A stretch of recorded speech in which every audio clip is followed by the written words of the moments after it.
what do you know? My name wasn't on those titles. I'm the guy that's supposed to get this discussion rolling. A big subject, too, the USA and world trade. Now, where shall we begin? Why, steel and oil. That's a pretty good start already.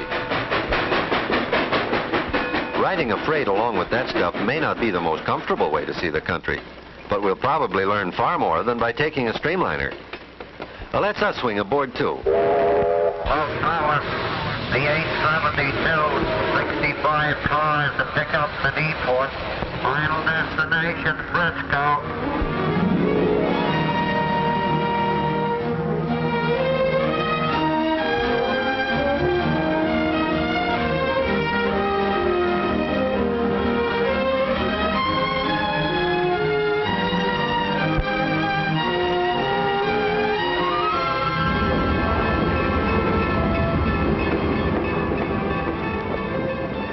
That was certainly quite a trip.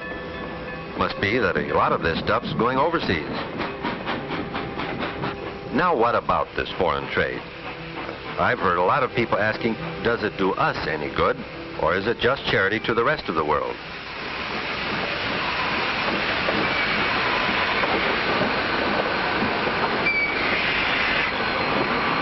Hey, what are you doing here? We're trying to find out about foreign trade, where it's going to, who's buying it, what's the point of it all? You've come to the right place, mister. We take stuff from where they make it to where they need it. 10 million tons from this yard alone. Everything from an orange to a tractor going to 25 different countries. Why, we export more freight than we grow in this country. If it wasn't for the railroads, the merchant marine wouldn't have any cargoes. Great thing, get what I mean? We get the general idea, but we'd like to move around a bit and ask someone else about foreign trade.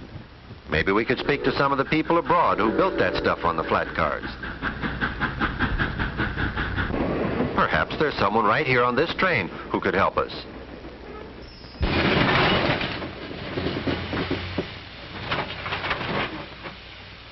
He seems interested. Excuse me. What's all that foreign stuff doing here? Those United Nations people moving in? You don't approve of the United Nations, sir? Too many foreigners. We got no business getting mixed up with them. Have we now? Just a moment, sir. I couldn't help overhearing your remarks. That foreigner thing now, that bothers me. Back in 1940, when we took 8 bombs one night in this here part of the plant, you didn't think of us as those foreigners then. Il a entièrement raison. Je suis du même avec lui. Et après tout... I beg your pardon, but not all of us understand French. Could you... My English is not too good, but I'll try. In the war, many nights, I helped guide your bombers to find bridges and railroad tracks. And now, we need the materials to get them going again. Exactly. The important thing is those bombs were pretty rough on old Betsy here. And we had to call in a welding expert to fix her up a bit. Trouble is, she won't stay fixed. What I hope is she'll hold together until that new one outside your dining car window gets here. You couldn't ask the locomotive driver to hurry it up a bit, could you, sir? Why, this is preposterous. I never heard of such a thing. Take it easy, Mac. I built that new lathe he's waiting for. And if you knew anything about machines, you'd say it's a crime to expect a good man to turn out work on an old wreck like he's stuck with. That limey needs new equipment, but fast. Thanks, matey. I appreciate it. This is fine. Everybody being so chummy and whatnot. But that blinking lathe on the siding out there ain't no gift. We've got to pay for it. And the only way we can get the money is to sell some of our stuff to you. How are you Americans going to feel when our goods turn up in your country? Uh-oh. That don't sound so good to me. Maybe we should have kept that lathe right here in Cincy. I mean, that guy needs a new machine, all right, but I don't want to see some American lose his job on account of what that limey's going to make on our machines. Yeah, but we have to import food. So that means we have to sell goods. Qu'allons-nous faire si ça ne vient pas d'Amérique? Il faut bien tout de même le trouver quelque part. Hey, now, wait a minute. We have obligations. I'm not going to be the fall guy on this deal. Just a minute, boys. Looks like we've got to find out where we are. Some of our friends abroad think we should send them all the machinery they need. But our people at home are afraid that the goods made on those machines are going to compete with our own products. I think we've heard most of these arguments before. It's high time we called in someone to give us the facts. This is Dr. Winfield Riefler. He's an economist with a lot of practical experience in foreign affairs. Think you could help straighten us out on this, Doctor? You're right. All this did happen before, unfortunately. As a matter of fact, it's all been well documented. Shall we take a look at the record? Here are the figures for 1920. In that year... Couldn't we have something a little more exciting? This is a movie, you know. Why, certainly. I've a film right here that ought to make things much clearer.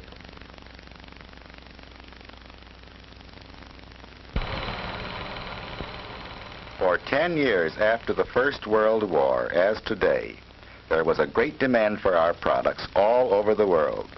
This scramble for world markets resulted in some pretty short-sighted thinking. For instance, some people reasoned that all we had to do was to get our products onto ships bound for foreign ports, and prosperity was guaranteed. They forgot that a lot of this business was done on credit. We wanted our pay in dollars, and the only way the other fellow could get dollars was to sell us something or to send us gold. From our point of view, everything was rosy. But from the other fellow's point of view, things looked entirely different.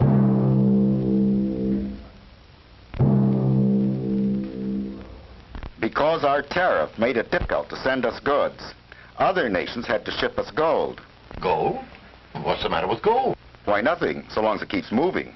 But in return for our goods, we were getting more gold than we could possibly use. In fact, we ended up with 2/3 of the world's monetary supply. Some guys dug this out of a hole in the ground in Africa, and now we're putting it back in a hole in Kentucky.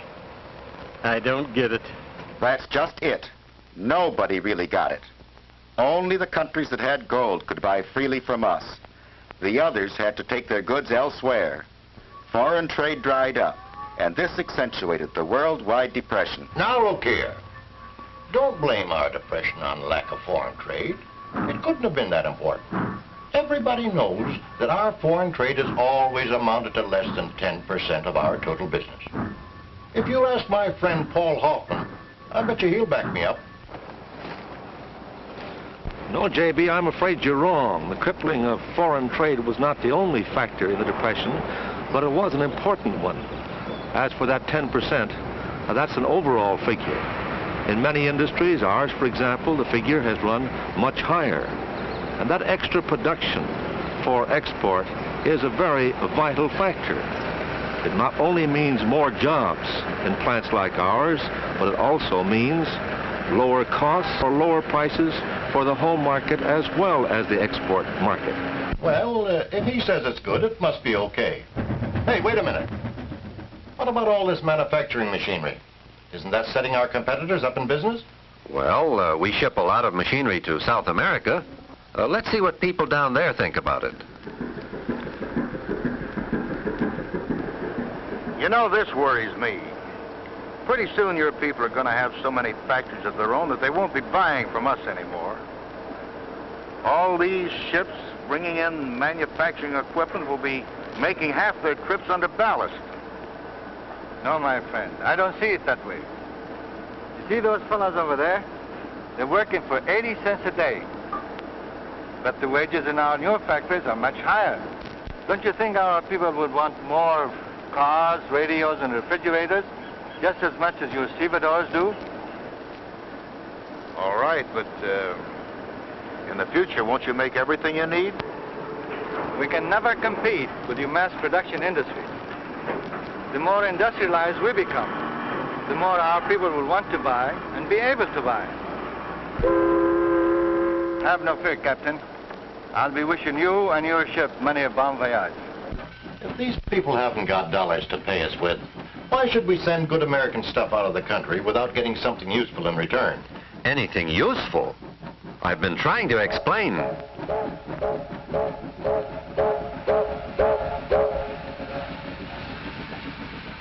You can't convince that guy by talking to him. Why don't you find out where that shipment's going? Hurry up. We're not going to be here all night, you know.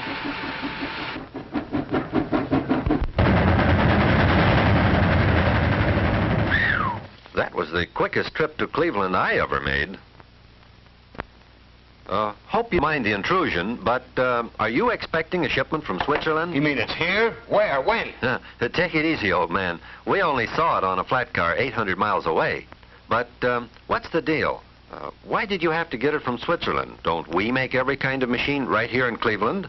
No, I'm afraid not. Nor even in the United States. Not many people realize it, but quite a bit of our specialized equipment is made in Europe. Some of our largest, like that monster flat car, and some of our smallest. Now these chains, you won't find made in America on them. The ones this size come from abroad.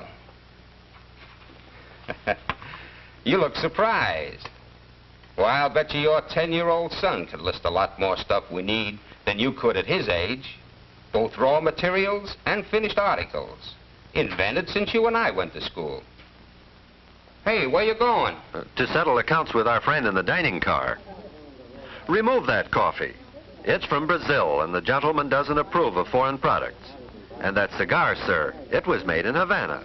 Surely you aren't going to smoke that. What's this? A silk necktie? Away with it. Are you aware that the works in that handsome watch on your wrist came from Switzerland? And your suit, sir. I understand your embarrassment, but off with it.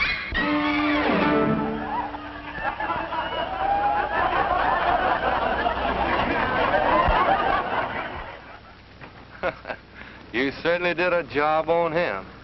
But yet it coming to him. There's something that bothers me. I know other folks need our stuff, and I suppose we need some of theirs. What I don't understand is what I'm going to do when the fellow across the border sends his stuff here cheaper than I can grow it. Seems to me I ought to be protected somehow. But amigo, if I cannot sell my products in your country, how can I get dollars with which to buy some machinery? How about that? Pedro don't get his tractor, and maybe I lose my job because this guy wants protection.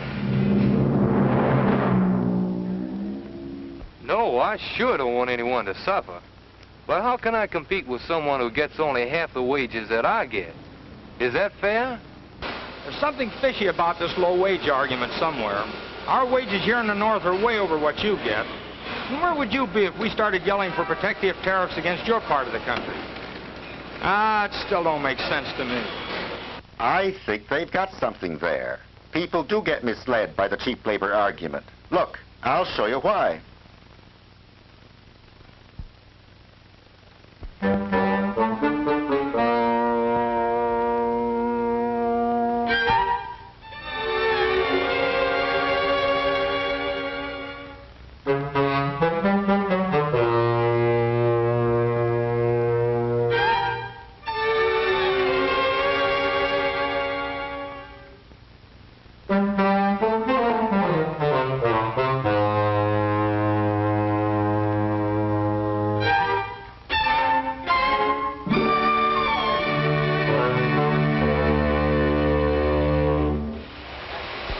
Hey, that's pretty good.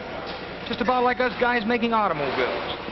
You know, in England, the same assembly line job pays about half what we get. But their cars cost twice as much. Doggone, I still don't know where that leaves me. Well, let's let some sunlight in on our friend's problems. And while we're about it, let's get some fresh air for ourselves.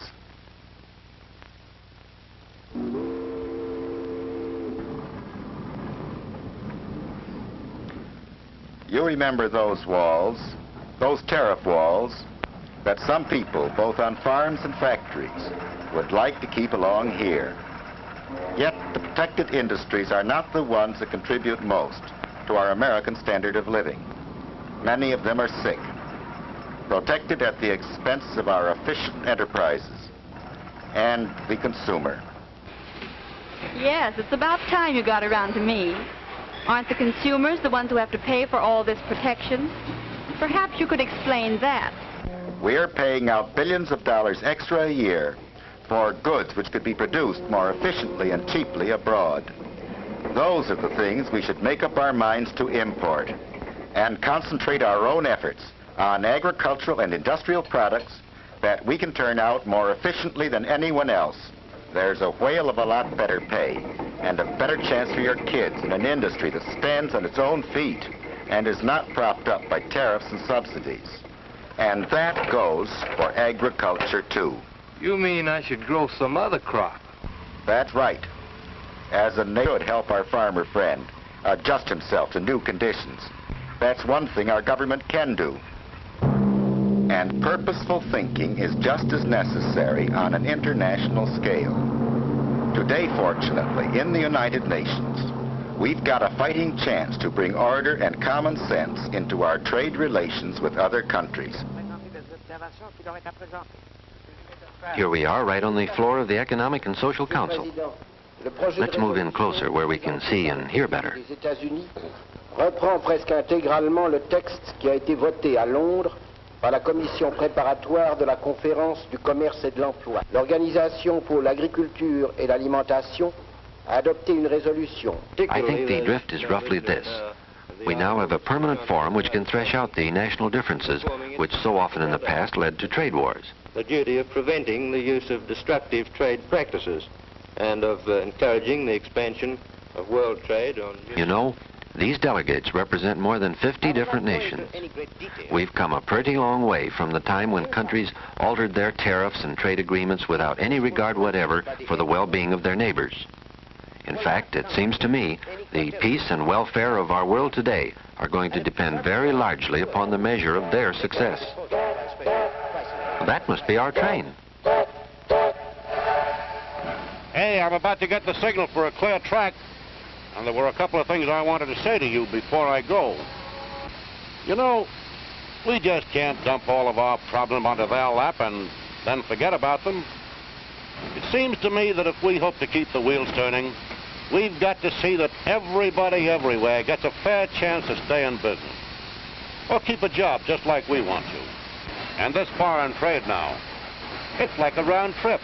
It works best when there's a full load coming and going. Doesn't that make sense?